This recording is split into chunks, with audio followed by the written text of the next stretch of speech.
ॐ सहनाववतु सहनौ भुनक्तु सह वीर्यं करवावहै तेजस्विनावधीतमस्तु मा विद्विषावहै।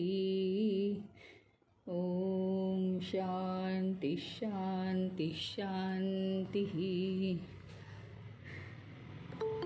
अखण्डमण्डलाकारं व्याप्तं येन चराचरं तत्पदं दर्शितं येन तस्मै श्रीगुरवे नमः। अज्ञानतिमिरान्धस्य ज्ञानाञ्जनशलाकया चक्षुरुन्मीलितं येन तस्मै श्रीगुरवे नमः। गुरुर्ब्रह्मा गुरुर्विष्णू गुरुर्देवो महेश्वरः गुरुरेव परं ब्रह्म तस्मै श्रीगुरवे नमः। स्थावरं जङ्गमं व्याप्तं यत्किञ्चित् सचराचरं तत्पदं दर्शितं येन तस्मै श्रीगुरवे नमः। चिन्मयं व्यापि यत्सर्वं त्रैलोक्यं सचराचरं तत्पदं दर्शितं येन तस्मै श्रीगुरवे नमः। त्वमेव माता च पिता त्वमेव बन्धुश्च सखा त्वमेव विद्या द्रविणं त्वमेव सर्वं मम देवदेव त्वमेव सर्वं मम देवदेव।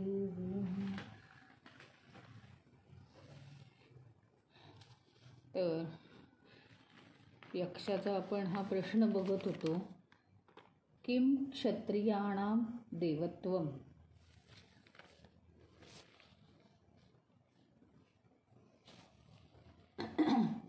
त्यांचं देवत्व म्हणजे दैवी गुण कशात आहे। इषु अस्त्रम येषां देवत्वम म्हणजे बाण हे त्यांचं दैवी स्वरूप आहे, त्यांचं दैवी गुण आहे। याबद्दल आपण बोलत होतो की क्षत्रियांबद्दल आपण आता विचार करतोय। क्षत्रिय म्हणजे रक्षण करणारे, आणि ते सुद्धा साधं सुद्धा रक्षण नाही आहे। म्हणजे जे खोटेपणा करतात, लांडी लबाडी करतात, त्यांचं रक्षण क्षत्रिय करत नाहीत। त्याचप्रमाणे रक्षण करायला घाबरतही नाहीत, कोणत्याही परिस्थितीत ते घाबरत नाहीत, मागे हटत नाहीत। आणि ते करतात कशाचं रक्षण, तर धर्माचं रक्षण करतात। धर्माचं रक्षण करतात म्हणजे काय, धर्म कशाला म्हणतात, तर हा जो ज्ञान प्राप्त केलेला म्हणजे जो ब्राह्मण असं जो म्हटला जातो या यक्ष प्रश्नामध्ये, तर तो जे प्रचार प्रसाराचं काम करतो धर्माच्या, त्याच्या आड जर कोणी येत असेल तर त्यांच्यापासून ते रक्षण करतात। किंवा खरेपणा, न्याय मिळवून देणं, आणि आपल्याला तर माहितीच आहे दुष्टांचं निर्दालन आणि सज्जनांचं वर्धन हे करणारे हे क्षत्रिय असतात। तर बाण हे त्यांचं अस्त्र आहे, आणि त्यांचा तो दैवी गुणच म्हटला पाहिजे।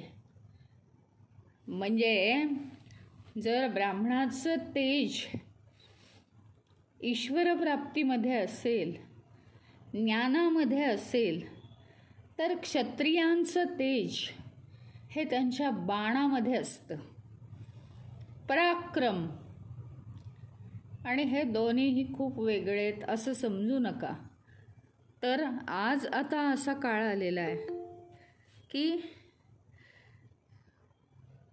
दोन्ही आपल्याजवळ असायला पाहिजे, पण ते दोन्हीही गुण आपल्याजवळ असताना आपण रक्षण करायचं आहे म्हणजे कोणाचं? स्वतःचं रक्षण नाही करायचं आहे. मग ते काय क्षत्रियत्व होणार नाही. मग आपण असा सुद्धा विचार केला होता का नाही आठवत नाही, पण रक्षण करायचं आहे ते कशाचं रक्षण करायचं आहे? तर चालीरीती, परंपरा, या परंपरांना काहीतरी अर्थ आहे. सगळ्या परंपरा, हां, गौरी, गणपती, त्यानंतर नवरात्र, सगळ्या ज्या गोष्टी आहेत तर ह्याच चालू ठेवायच्या आहेत. आणि यांचं रक्षण करायचं म्हणजेच ते चालू ठेवायचं आणि त्याच्या आड जो कोणी येईल त्याला फेस करायचं आहे. सगळ्या चांगल्या गोष्टी या टिकल्या पाहिजेत म्हणून झटायचं आहे. एकाचं कोणाचं काम नाही आहे. ती वेळच अशी होती की श्रीकृष्णाने अर्जुनाला सांगावं की तू धर्मयुद्ध कर. तो काळच तसा होता.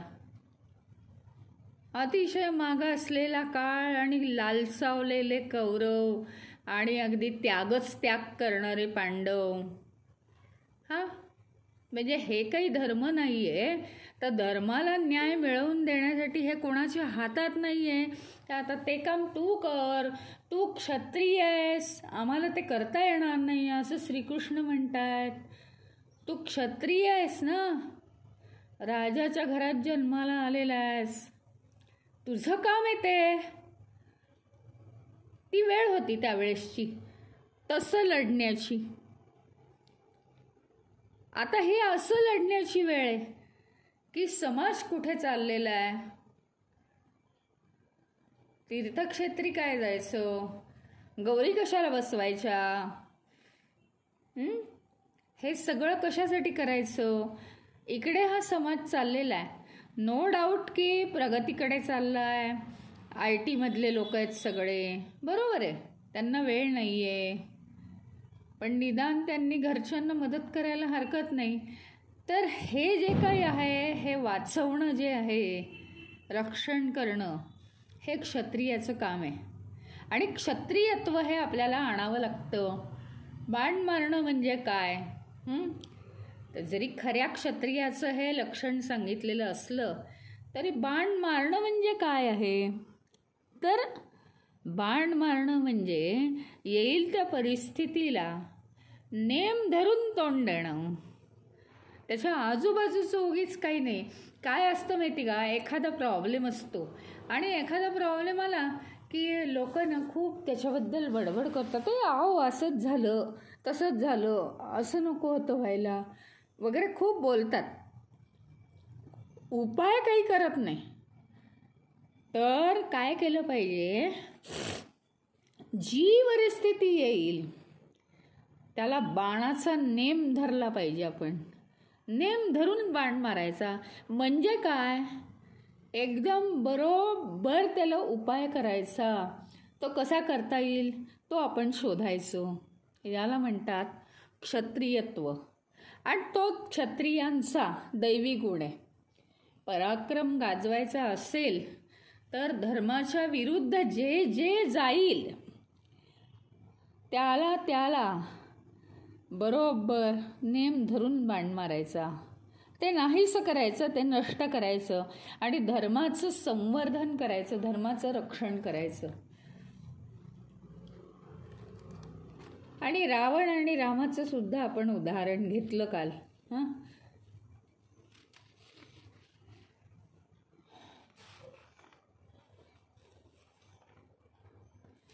तर देवत्व म्हणजे नक्की काय? देवत्व म्हणजे नक्की काय आहे? स्वतःचं कर्तव्य पार पाडणं म्हणजे देवत्व आहे आपलं. दुसरं काहीही देवत्व नाही. देवत्व म्हणजे स्वतःचं कर्तव्य पार पाडणं, हेच देवत्व आहे. बाकी आपण जीवनात जे जे करतो ते सगळं देवत्वापेक्षा वेगळं करतो आपण. त्याला काही अर्थ नाही आहे तेवढा फारसा.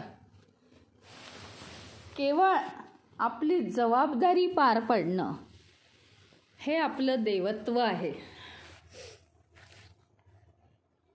पूर्णपणे प्रामाणिकपणे नित्य कर्तव्य कर्म करत राहणं.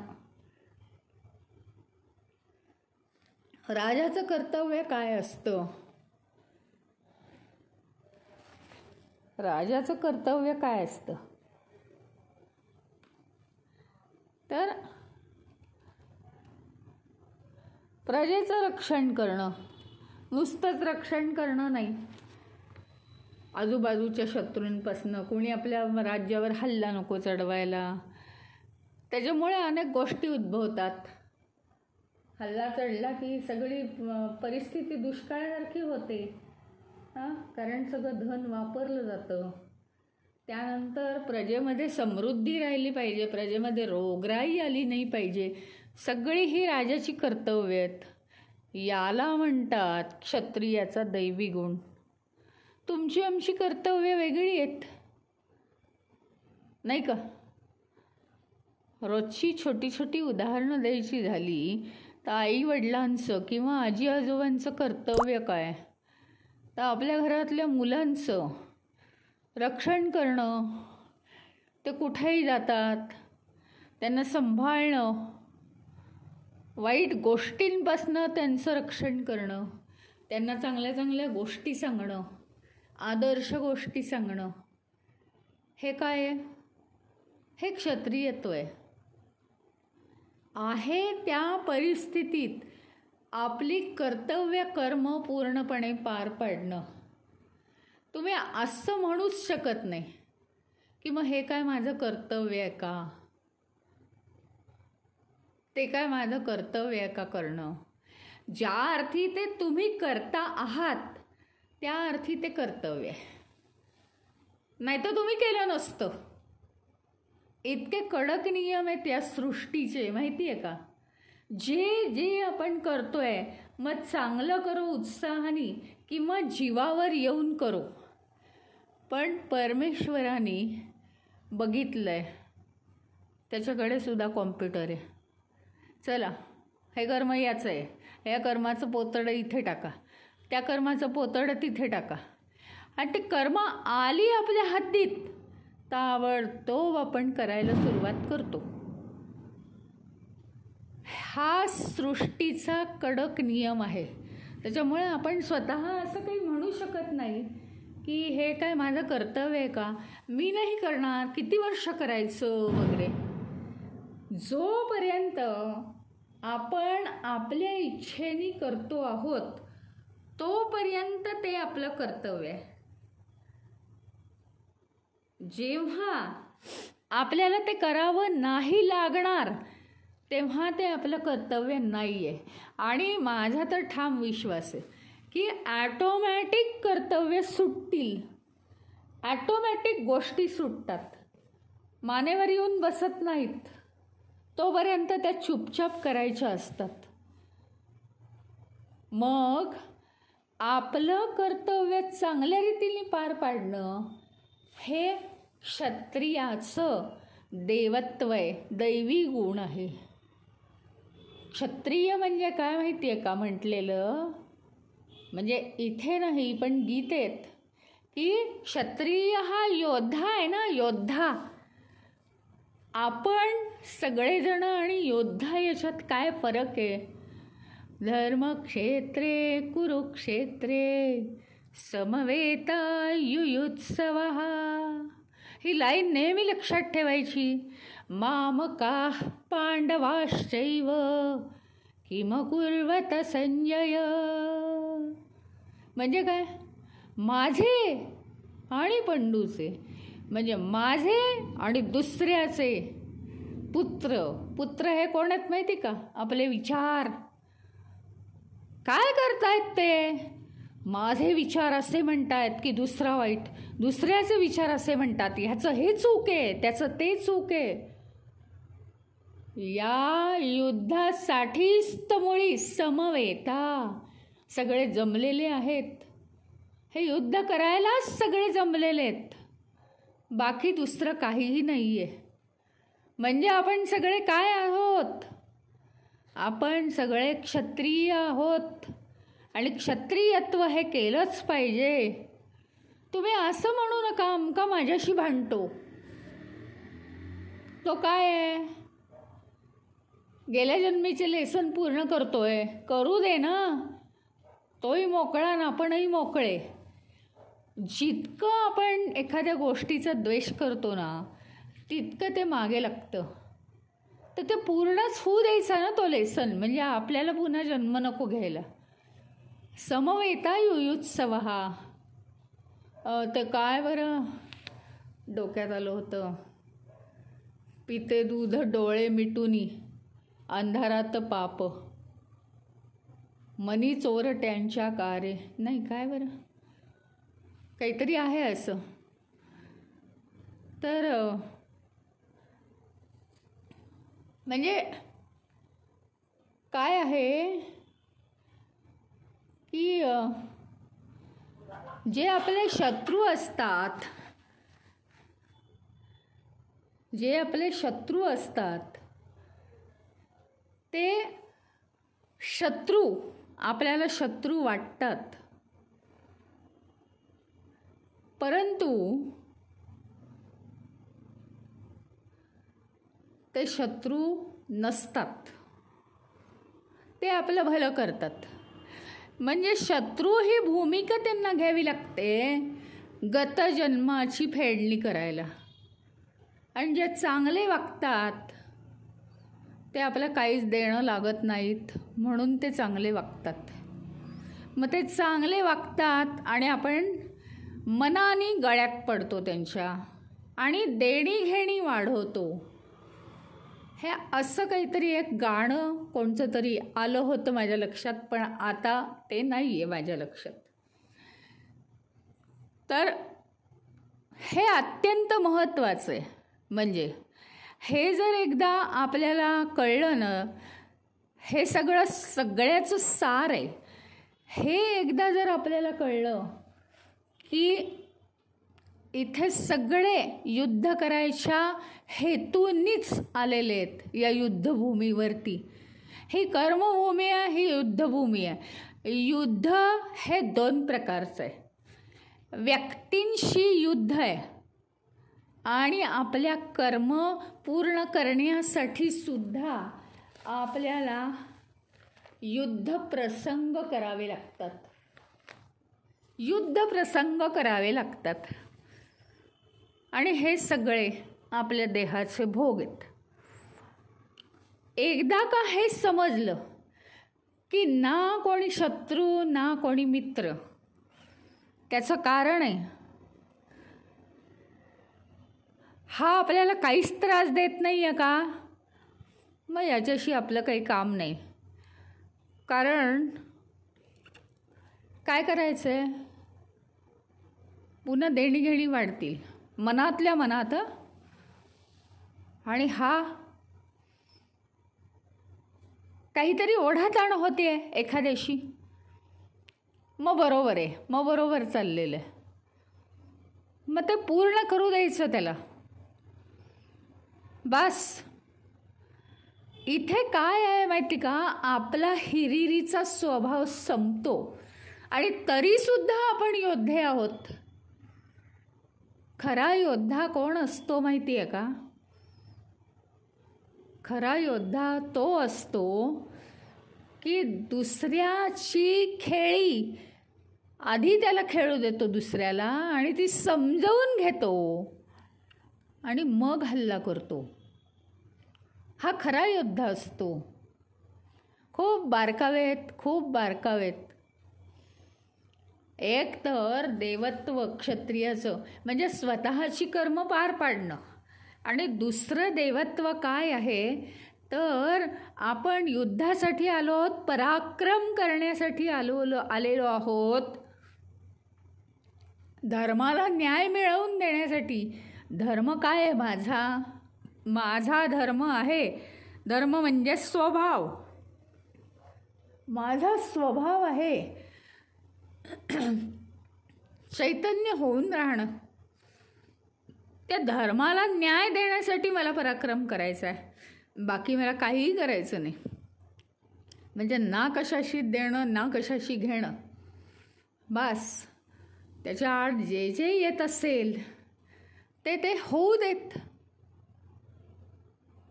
याला म्हणतात क्षत्रियाचं देवत्व.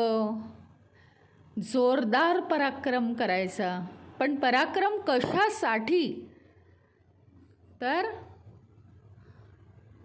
आपलं कर्तव्य कर्म पार पाडण्यासाठी, दुसरं धर्माला न्याय मिळवून देण्यासाठी.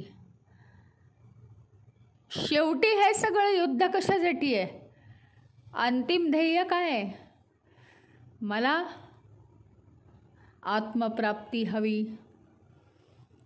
म्हणून मध्ये जे जे येईल ती कर्म पार पाडत राहायची. मध्ये ज्या ज्या अडचणी येतील त्याला युद्धप्रसंगाने तोंड द्यायचं, हे ठरलेलं आहे. मानवाच्या जन्माला येऊन मी थकलो, मी दमलो, मला युद्ध खेळणं पटत नाही. श्रीकृष्णाच्या भाषेत रणांगणावरून अर्जुना तू पळून गेलास असं म्हणतील. आत्ता रणांगणात त्या युद्धाच्या मध्यभागी रथ आणलाय, तेव्हा तू म्हणतोस की हे नातेवाईक आता मला त्यांना मारायचं नाही आहे. तुला रणांगणातून पळून गेला अशी तुझी बदनामी होईल. आता तू कुठे जाऊ शकत नाहीस. आपली आज ही स्थिती आहे. पृथ्वी तलावर जन्म झालेला आहे. आता पळवाट नाही, कोणत्याही विचारांची सुद्धा पळवाट नाही आहे.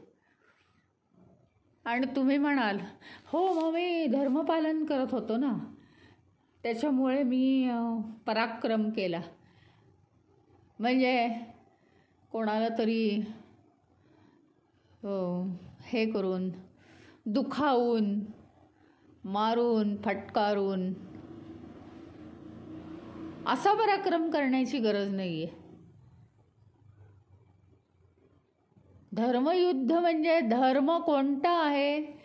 तर माझा धर्म काय? शेवटी माझा धर्म हा एकच धर्म आहे ना, आणि तो म्हणजे केवळ मी चैतन्य आहे, हा एकच धर्म आहे. त्या धर्माचं पालन करण्यासाठी धर्मयुद्ध जीवनात करायचं आहे आपल्याला.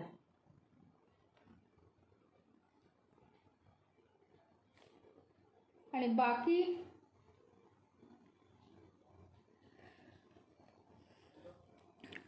लोभी वृत्ती ठेवून धर्मयुद्ध नाही होत.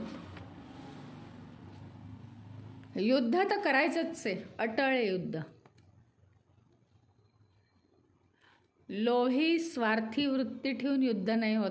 जरी मला चैतन्य प्राप्त करायचं आहे तरी स्वार्थी वृत्ती नाही. स्वार्थी वृत्ती म्हणजे अहंकार. इथे या बाबतीत अहंकार येता कामा नये आपल्याला.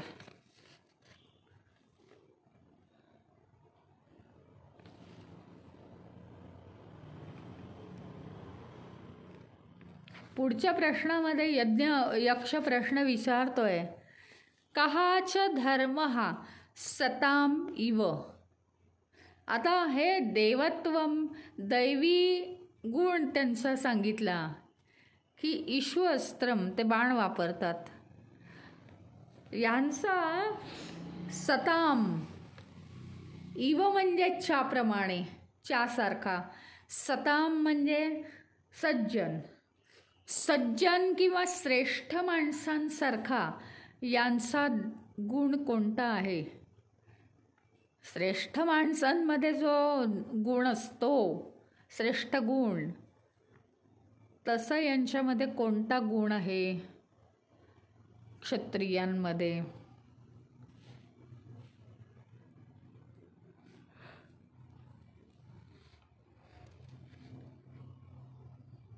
तर सांगितलं यज्ञः च धर्मः सताम इव. आता तुम्ही म्हणाल यांनी यज्ञ करायचा म्हणजे काय? बघा लिंक लागतीये का तुम्हाला? क्षत्रियांनी यज्ञ करायचा म्हणजे काय असं म्हणाल तुम्ही. पण आता आपण येऊ प्रश्नाकडे. कहाच धर्मः सताम इव. यांचा श्रेष्ठ माणसांप्रमाणे सज्जनांप्रमाणे असं कोणता गुण आहे? श्रेष्ठ गुण कोणता? तर यज्ञ हा त्यांचा श्रेष्ठ गुण आहे. अनेक अर्थ निघतात. गीतेमध्ये सुद्धा आपण बघितलं होतं. तर यज्ञ म्हणजे काय ह्याच्या आधी थोडंसं बघितलं होतं आपण. यज्ञ म्हणजे अग्निसंस्कार. तर यज्ञ तुम्हाला माहिती आहे क्षत्रिय कोण होतं? राजे लोक होते ना. दशरथ राजा होता. अनेक राजांनीच धर्म हे केले आहेत ना. अनेक राजांनीच यज्ञ केलेले आहेत ना. यज्ञ हे कशासाठी करतात? धर्माच्या रक्षणासाठी. यज्ञामध्ये नेमकं काय असतं माहिती आहे का? त्या दिवशी मी एक तर गोष्ट सांगितलेली होती की यज्ञामध्ये आपण अग्नी जो निर्माण करतो तो अग्नी सूक्ष्म रूपापर्यंत आपली अशी कल्पना आहे की आकाशाच्या दिशेनी वरच्या दिशेनी देवांचं स्थान आहे. म्हणजे काय आहे माहिती का? उच्च स्थान आहे देवांचं, देवदेवतांचं. आणि देवदेवतांचं उच्च स्थान तर आहे पण त्यांचं स्वरूप अतिशय सूक्ष्म आहे. आपल्यासारखे जडदेह त्यांना नाहीत. पण आपल्याला कळावं म्हणून ते देह आपल्यासमोर ठेवलेले आहेत त्यांची. तर जडदेह नाही आहेत. तर काय आहे की त्यांच्यापर्यंत अग्नी हा सूक्ष्म रूपात पोहोचतो. म्हणून हा एक प्रघात आहे यज्ञ करण्याचा. दुसरी महत्त्वाची गोष्ट म्हणजे यज्ञाचे जे मंत्र आहेत ते वैदिक मंत्र आहेत. अत्यंत पॉवरफुल मंत्र आहेत. मंत्र इटसेल्फ पॉवरफुल. पण जे ऋषीमुनी ते मंत्र म्हणतात ते ऋषीमुनी त्याच्यात पारंगत असतात. म्हणजे काय? त्यांनी अमाप साधना करून ते मंत्र मिळवलेले असतात. सौम्या गोम्याला सांगत नाहीत ते मंत्र. कारण ते मंत्र आहेत ना आपल्याला सूट पण होत नाहीत. तब्येत बिघडू शकते. त्याच्यामुळे ते मंत्र म्हणणारे ऋषी अत्यंत पॉवरफुल असतात. मग त्या मंत्रांमुळे काय होतं? सगळीकडे शांती पसरते. आता तिसरी महत्त्वाची गोष्ट, एक तर देवतांपर्यंत अग्नीच्या सूक्ष्म रूपात हे पोहोचवतात. दुसरी गोष्ट म्हणजे की हे जे यज्ञ असतात हे याचे जे मंत्र आहेत ते अतिशय पॉवरफुल आहेत. त्याच्यानंतर जे ऋषी मंत्र म्हणतात त्यांची आराधना खूप असते. आणि चौथी महत्त्वाची गोष्ट म्हणजे त्या यज्ञांमध्ये निसर्ग देवतांना आवाहन असतं. निसर्ग देवता त्यांची पूजा केली जाते. त्याच्यामुळे काय आहे की निसर्ग देवता संतुष्ट होतात त्याच्यामुळे. आणि राज्यामध्ये मूलभूत गरजा काय आहेत? तर अन्न वस्त्र निवारा. या मूलभूत गरजा, पूर्वी दुष्काळ वगैरे पडायचे, मग राजांना वाटायचं आता कुठून आणायचं एवढ्या मोठ्या प्रजेसाठी.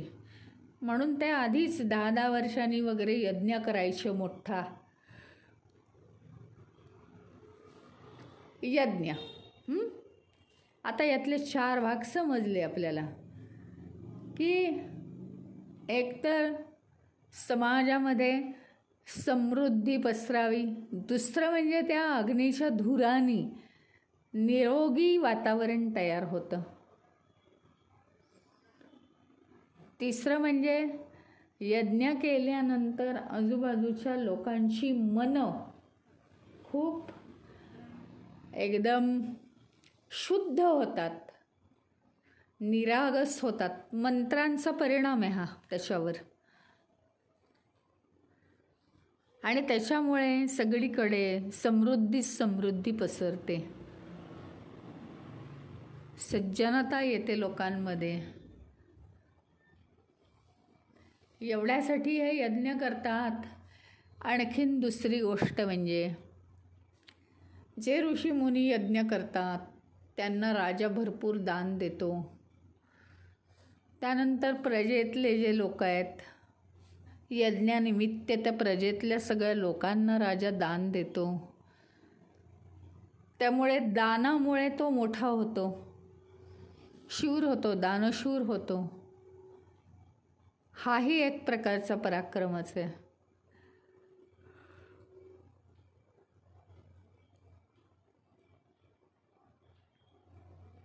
दान हे सगळ्यात महत्त्वाचं आहे. तर यज्ञाचे सगळे फायदे आपण बघितले. क्षत्रियांच्या पातळीवर दिसणारे यज्ञाचे फायदे. आता परत दुसऱ्या मुद्द्यावर यायचं आहे, महत्त्वाच्या आपल्या अभ्यासाच्या मुद्द्याचा हे काय आहे, रेफरन्स काय आहे. तर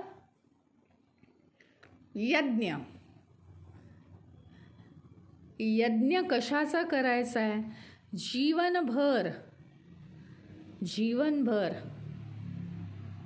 यज्ञामध्ये आहुती कसल्या द्यायच्या आहेत? आपल्या कर्मांच्याच आहुती द्यायच्यात, बाकी काही नाही.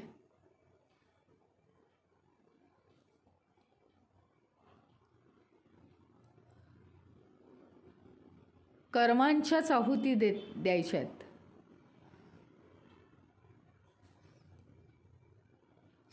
अग्नी पेटताय म्हणजे काय? जीवन जागृत आहे ना आपलं, जागृती आहे आपल्याला. अग्नी धगधगताय आपला.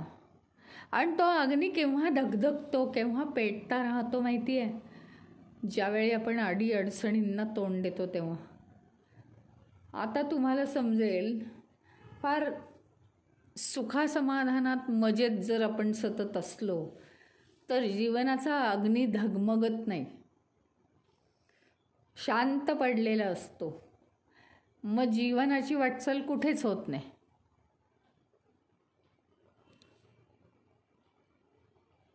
परंतु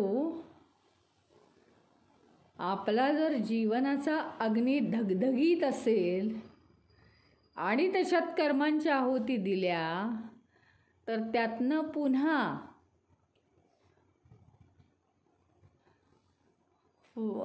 कर्म निर्माण होत नाहीत, वासना निर्माण होऊन कर्म निर्माण होत नाहीत. म्हणून जीवन धगधगतं पाहिजे. सतत कर्म करून ज्वलंतपणे वागून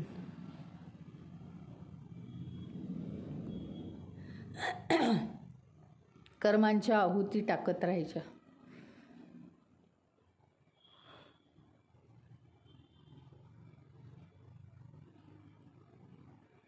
कर्माला खूप महत्त्व दिलंय, पराक्रमालाही महत्त्व दिलंय, धर्मालाही महत्त्व दिलंय, दानालाही महत्त्व दिलंय.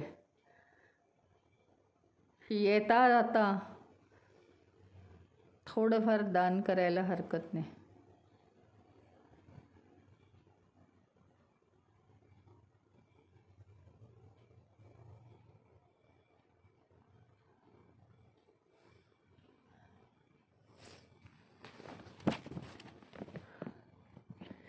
यज्ञ करतो ना आपण देवा, त्यावेळी यज्ञाचे संस्कार आपल्यावर होत असतात मंत्रांमुळे. यज्ञ हा शब्द यज धातूपासून आलाय. यज. यज म्हणजे काय माहिती आहे का? पूजा करणे.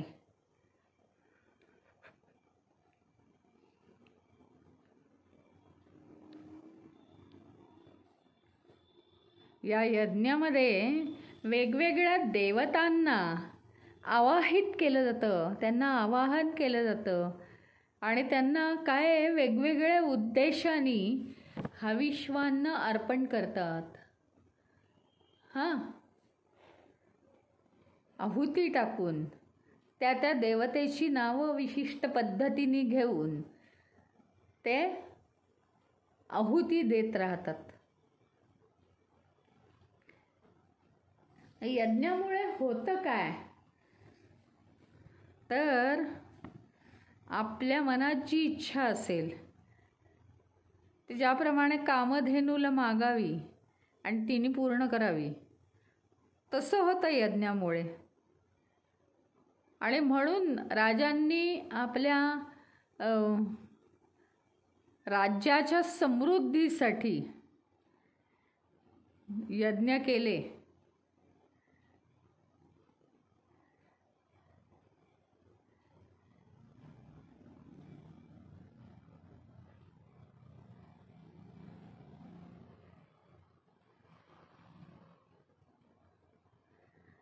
म्हणजे क्षत्रियांचा सगळ्यात उदात्त गुण कोणता आहे? तर यज्ञ. आणि यज्ञ करून दान करायचं म्हणजे लोकांना समृद्ध केलं की राजा समृद्ध होतो. आता याच्यातच आलं ते मगाचं म्हणजे आधीचा भाग की ब्राह्मण धर्म प्रचार करतो तर क्षत्रियाने त्याला मदत करायची धर्मप्रचारासाठी. आता इथं होतं काय? तो यज्ञाचे मंत्र वगैरे म्हणणारा होता असतो, होता किंवा अर्ध्वयू, तर तो आहे ना यज्ञाचे मंत्र वगैरे म्हणतो आणि यज्ञ पेटता ठेवतो.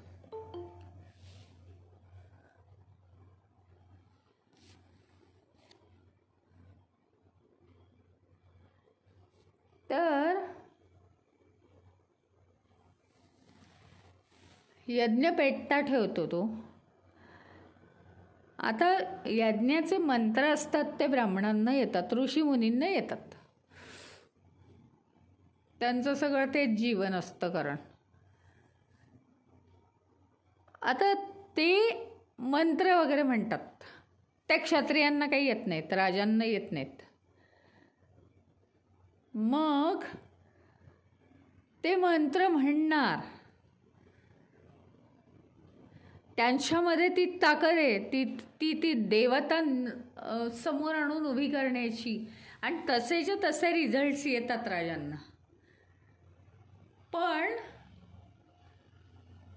ते जे काही प्रसाराचं कार्य करतात त्याच्यामध्ये यांची मदतच असते. कारण हे यज्ञ कोण करू शकतं? राजे लोकच केवळ यज्ञ करू शकतात एवढ्या मोठ्या प्रमाणात. त्यांच्याकडे ती संपत्ती तेवढी अमाप असते आणि यज्ञ करायचं म्हणजे खूप संपत्ती लागते या गोष्टीला. पहिली गोष्ट म्हणजे खूपच मोठी संपत्ती लागते.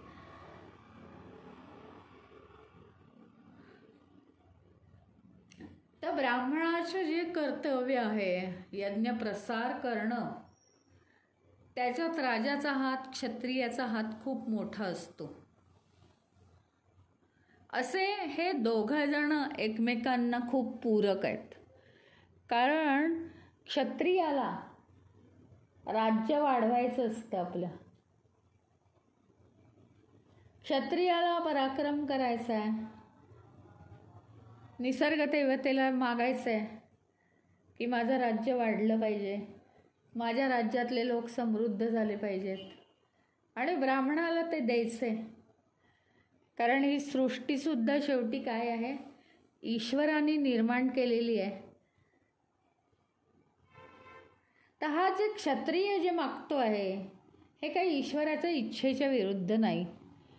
म्हणून ब्राह्मणांना सुद्धा ते त्याला आपल्या वाणीची शक्ती वापरून मंत्र वगैरे म्हणून त्याला पूर्णत्व आणायचं आहे, क्षत्रियाला मदत करायची आहे. म्हणून ते एकमेकांना कसे आहेत, पूरक आहेत.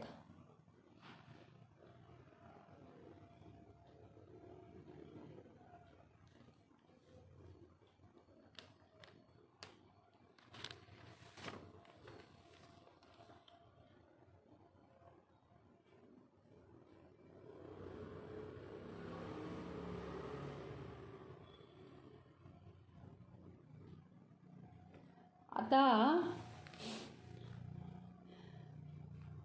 त्याच्या पुढचा प्रश्न असा आहे की त्याच्यात बोलण्यासारखं खूप आहे. सुरुवात फक्त करून देणार आहे की कहाच्या येशाम मानुषः भावा. आता तुमच्या लक्षात आलं असेल की आधी ब्राह्मणांचं घेतलं, आता क्षत्रियांचं घेतात. पहिला काय घेतला तर दैवी त्यांचा गुण कोणता, दुसरं म्हणजे त्यांचं श्रेष्ठ गुण कोणता. श्रेष्ठ गुणापेक्षा अजून महाश्रेष्ठ म्हणजे दैवी गुण. दैवी गुण मग श्रेष्ठ गुण आणि मग काय आहे की त्यांचा मनुष्यभाव, म्हणजे ते ज्यावेळी या देहधारण करतात, एक मनुष्य म्हणून क्षत्रियांचा भाव काय असतो. मनुष्य म्हणून क्षत्रियांचा भाव काय असतो तर आश्चर्य वाटेल, पण ते तसं आहे. भयम येषाम मानुषः भावा म्हणजे भीती. त्यांना कसली भीती असते, तुम्हाला वाटेल त्यांना कसली भीती. त्यांना मरणाची भीती कधीच नसते. त्यांना ही भीती असते की युद्धविद्ध जर केलं, मोठा रक्तपात होतो, म्हणजे माणसाची हानी करणं, शत्रू असो का मित्र, मग हे करायचं आहे का, त्याला ही भीती असते क्षत्रियाला. आणि दुसरं म्हणजे जी अर्जुनाची अवस्था झालेली आहे ती एक आहे की हा आपला, हा दुसऱ्याचा, ह्याला आपण, हा जरी कसाही वागला तरी याला आपण काही करायचं नाही. पण या विश्वाचे नियम असे आहेत की जशास तसं केलं पाहिजे छोट्या छोट्या गोष्टीत, म्हणजे समोरचं मनुष्य आपलं आटोपतं घेतो, नाहीतर तो त्रास देत राहतो.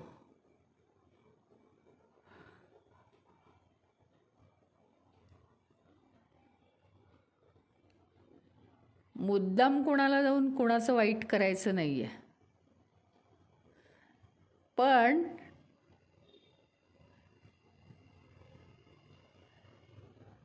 जशास तसं राहिलं पाहिजे.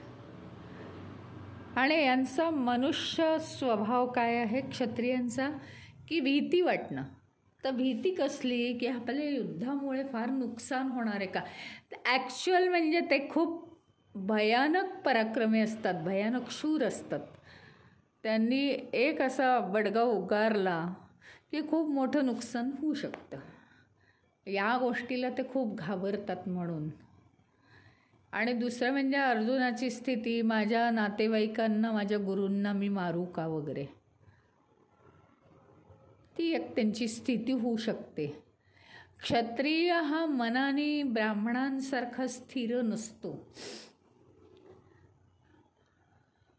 ब्राह्मण म्हणजे ईश्वराला प्राप्त करणारा मनुष्य, ईश्वराची जोड असल्यामुळेच म्हणू शकतो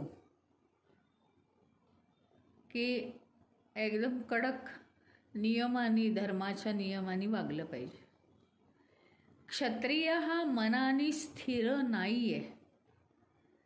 युधी स्थिर म्हणजे युद्धामध्ये सुद्धा स्थिर असलेला एकमेव युधिष्ठिर आहे.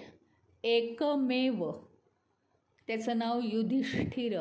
म्हणजे युधी म्हणजे युद्धामध्ये स्थिर. युद्धामध्ये सुद्धा ज्याचं मन स्थिर आहे तो युधिष्ठिर.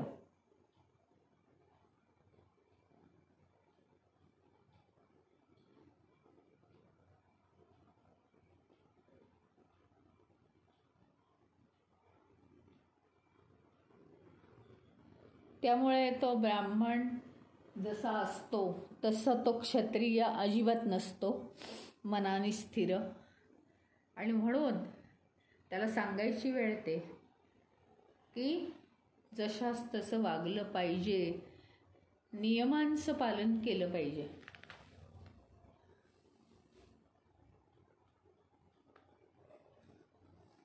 विवेकानंद तर काय म्हणतात, कुठल्याही क्षेत्रात तुम्ही घाबरू नका, पराक्रमाने धडाधड पुढे जायला लागा, मगच तुम्ही अद्भुत कार्य करू शकाल.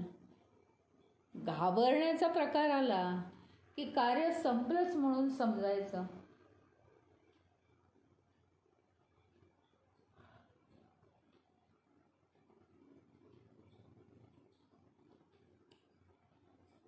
भीती जर आपल्याला वाटली तर ती भीती काय आहे माहिती का, मृत्यू समान आहे. भीती ही मृत्यू समान आहे. भीती नाही कधी बाळगायची कशाची, त्यातनं बाहेर आलं पाहिजे आपण.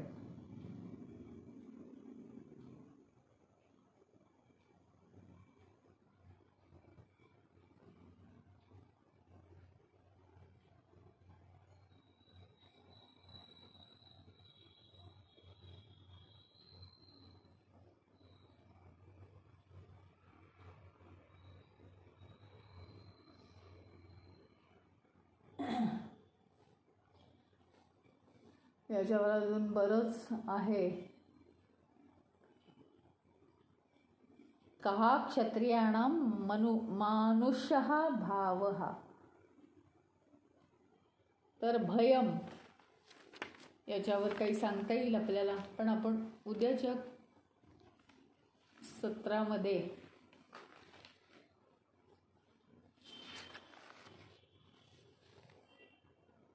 बघूया.